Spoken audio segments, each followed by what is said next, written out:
Tyrant! Yes. I like big swords. Just big swords? And I cannot lie. Okay.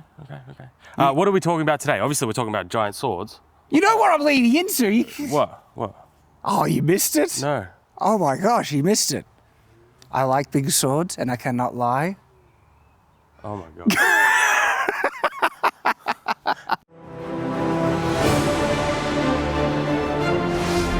Shadowverse. Greetings, I'm Shad. And greetings, I am Tyrant. And the intro was not a lie. Yeah, I wasn't, yeah. Yeah, we're all a bit tired today. But anyways. But no, genuinely, I do love giant swords. I know. Like fantasy ones and everything. They're just a lot of fun. Yes, so much so that we've even embarked on our own project to create one. Yes, indeed. So the Super Giant Sword project is still... Titan Sword. Still in the works. And the next stage in terms of developing if we can make a functional carbon fiber sword, which is the next step. Yep. We're still working. That's still coming. We're still working on things behind the scenes. I don't know if you guys have noticed, but we've been putting out a lot of stuff lately, and Shad went overseas, but everything's on track. Hopefully there will be an update video for you guys on the Titan Sword project within next couple of months. Yes. But anyways. So, when it comes to giant swords, we like them of multiple different sizes, and there's... It's just a lot of jokes in this. It is, yeah. You could take them, what we're saying, multiple different ways. So, One Piece, really enjoying it. There is a giant sword in that. Yes, there is. And I want to talk about it. Is it a giant sword, though? Well, let me go grab it. Well, we might have made one. We like making giant swords here, and it seems we've made another one. Now, this sword is Mihawk's sword. Now, I'm not the biggest One Piece fan, so... I really enjoyed the live-action adaptation. I didn't watch too much of the anime. Right, okay. But anyways, he wields this, well, something very akin to this. Yes. What do you think of this sword? I actually really like it. What would you define this sword as? I think there's a simple answer. Well, we've done a bit of a short on it. It's basically a very, very large falchion. Now, here we have, well, this one would be a falchion, and this one is a mesa. Yes. But funnily enough, this mesa looks very, almost identical. Like, with how the crossguard flares out a bit and things? Obviously, because of the handle construction, this is a Kriegsmesser and this is a falchion. Yes. But that's basically what this sword is, just a really, really big version of it. Giant. Now, what's interesting about it, right? We scaled this off of the live-action version, not the anime version. I know the anime version is even bigger, okay? Yes. But in terms of the live-action one, this size isn't actually ridiculous. This is still within the realms of historical great swords. Like, it's on the highest end, but hey, I got to go to UK, got to see some armories and stuff, and I've seen two-handed swords, great swords, of this size. Now, I have a kind of prop that I made to reflect what most two-handed swords are like. It's a bit shorter, right? But they did come bigger than this. What's interesting about this in terms of like anime sword stuff is that they didn't go crazy with the blade. Like sometimes they go really, really wide, and that's when it gets overly, I guess, ridiculous in terms of functionality. I still think it's a little bit too big in terms of the width of the blade. If we were to make this in real life, out of steel, it would be really heavy. It'd be pretty heavy. Yeah. But there's just like a couple of tweaks you could make, and it would be... Just thinner the blade. Yep, thin it up. Just a little bit. Take a bit of the weight out. And if you make sure it's thin enough on, this distal plane, it would still be functional. I reckon it's actually possible. Yeah. But when we usually talk about giant swords, we're talking about the unrealistic ones. This, however, is a realistic one. Well, that is more historically inspired than people realize. Now, I wonder if they... historically inspired. Yeah, I wonder if the creator actually was inspired, if you look European swords up, or... Because the character Mihawk, he has this very Spanish kind of vibe, and he just decided to draw a sword that seems to match the style. Yeah. And it's obviously got massive exaggerations. The crossguard is... on the anime, I think it's even ridiculous. bigger than this. I think this is a little bit smaller. I think actually on the anime it might be a little bit bigger. I think I know it's bigger on the anime. The anime is like really ridiculously long. Now, you did get long crossguards historically. I haven't seen ones to the level of Mihawk's sword. And also, Mihawk's sword seems to be too thick along here as well. The live-action one has more functional proportions, hence we based this one off of it. But those are important things to point out. Now, outside of some of the oddities like the crossguard and stuff, no, it actually is quite historically inspired. And I was quite pleased about that, because usually anime, they just go crazy. They do. Or they just make something up. And that is actually a point that I will give them some props for this. I've said it before, I'm not the biggest fan of One Piece, that's just my preference. But on this sword, the design, stuff like that, it's not crazy. It's not like 6 feet wide, it's not 10 feet long. It's actually quite, I would say, I'm not going to say functional, wieldable. Wieldable. There are historical swords that actually are as unwieldy as this, and with thick, big blades, right? But they're called bearing swords, and they were ceremonial, and they're huge. They're absolutely massive. Could you pick up the sword if this was taken one-to-one real life? Yeah. You could pick it up, and you would be able to swing it, okay? It would just be so heavy that you would exhaust yourself really quickly, but it wouldn't be unusable. Yeah. And then if you actually did want to take those slight tweaks, make it a bit thinner and stuff, it would actually be a 100% functional sword. Yeah. Still. And especially how you would go about the blade geometry, things like fullers, take out weight, stuff like that. Yep. It's very plausible. This crossguard is bigger than average, and even though we might have undershot it a little bit from the live action version, big crossguards don't actually get in the way too much. Don't get me wrong. Too much. That's why I said too much, because there has been times when if you're not used, especially if you're not used to it. When I first started getting into swords as a kid, I would make wooden swords and everything. But when I started to really train, I was doing kendo and then kenjutsu. Got to go to Japan, got to study some kendo there as well.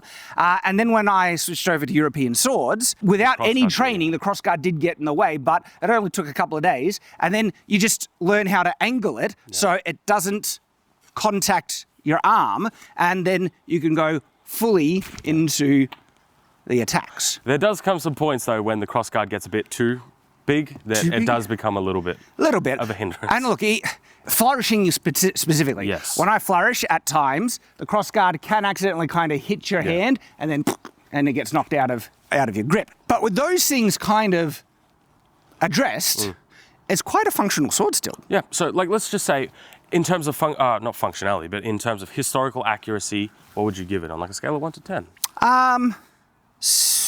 Between a 6 and 7. That's pretty high for an anime. For an anime.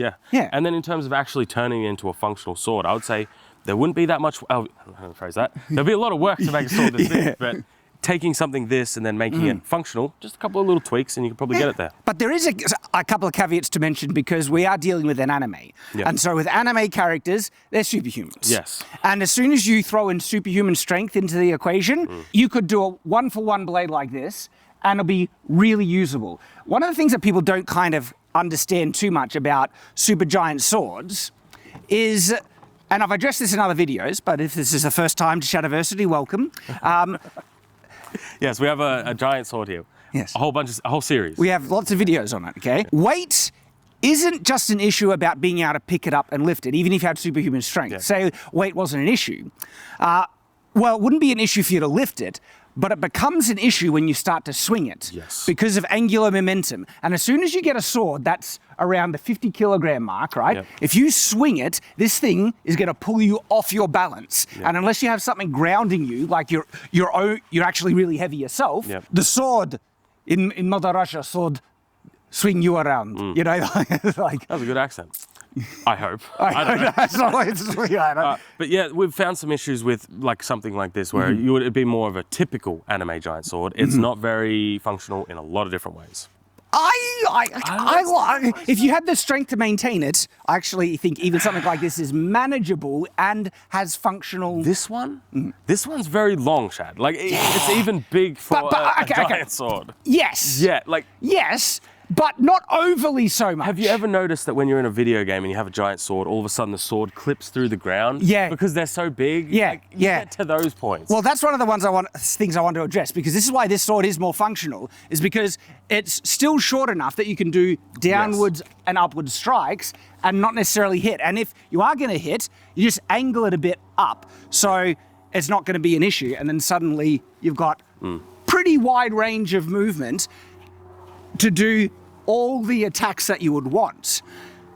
That's why this is still, like, again, it's comparable to real historical Now, swords. before anybody comments who's new here and says, why don't you do that with this one? It's kind of heavy. It's kind of heavy. We've done that before. You want to do it? I'll do it. He's going to tire himself out, right? Watch this. So you can angle it, right? But you need to see it'll easily hit the ground. So even if I'm lifting up my hands, I'm hitting. So you have to angle it out to do kind of attacks like that. And then you have to... You right? Yeah, I'm good. And remember, I've got a video. Like, I automatically start to resort to the techniques where you rest it on your shoulder to get that additional leverage. Yes. And then that suddenly becomes a lot easier. Yeah.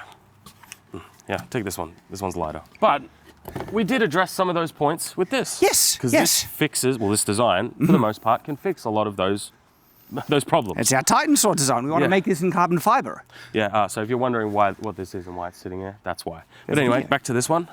So, yeah, as I mentioned, superhuman strength has its limits, and if you're dealing with crazy heavy swords, even if you could lift them up like they don't weigh, if you don't have the weight, you're going to get pulled off your balance. But this doesn't have that at all. Yep. And so if you have superhuman strength suddenly, you could make a 1-for-1 something like this, and not a problem. Yeah. Take something like this. This is what, the Braveheart Claymore? Yeah, basically. This one, it's not from Honshu. It's the Honshu Claymore. It's not official or anything. In terms of blade, it's not that far off. Like, there's still a bit, but it's not that far off. And what I mean by that is I can perfectly comfortably use this one-handed. Yeah. So adding that little blade, if it was exactly the same as this, but long enough. Well, the thing that makes this blade so functional is it's thin. And just have a look how floppy it is as a result. But that's not an issue necessarily for cutting. It can have issues with thrusting. We did a review on it, and it's still a flippin' great sword, this. Oh, yeah. I think this is a good, this is a good sword. Shadowversity approved. So those are some of the main thoughts I have about Mihawk sword, and it gives big thumbs up. Yeah, I would actually. I've got a lot to say about One Piece, but in terms of this sword, I'm actually a bit of a fan. I think it's all right. For the live-action version, more than the anime version. The anime version, like we said, is. They did such a great job with the live action, and seeing Mihawk cut sick with this thing, and then when he chops the ship in half, that was wicked. That looks awesome. Are we maybe a bit jaded because we're seeing historical European sword being represented in anime?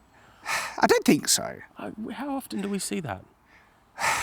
Not often. There we go. So, but no, wait. To give anime credit, it depends on the focus of the anime, because they actually love medieval culture, and they go out of their way to actually do some surprising justice, especially in video games like Dark Souls and Dragon's Dogma and things, where the European design aesthetic is handled really respectfully and really, really cool. And then there's the whole anime interpretation of medieval fantasy, Record of Lodos Wars. I love it. One of the best. I haven't seen that one. Oh, so good. It's a classic. But why don't you give this a spin around? Do some historical stuff with it. See how functional it is. Well, let's have a look. I've already shown some basic movements about kind of like upwards cuts and things. And yeah, this sword is pretty darn good. Now, one of the things that might be interesting is crowd control, because, no. If you can orient the blade. All right, okay. So the blade, even though it's single-edged, I'm still able to get full control. If I pay attention to it and then get the right transition, get there, then rotate, and then suddenly, you got the full thing.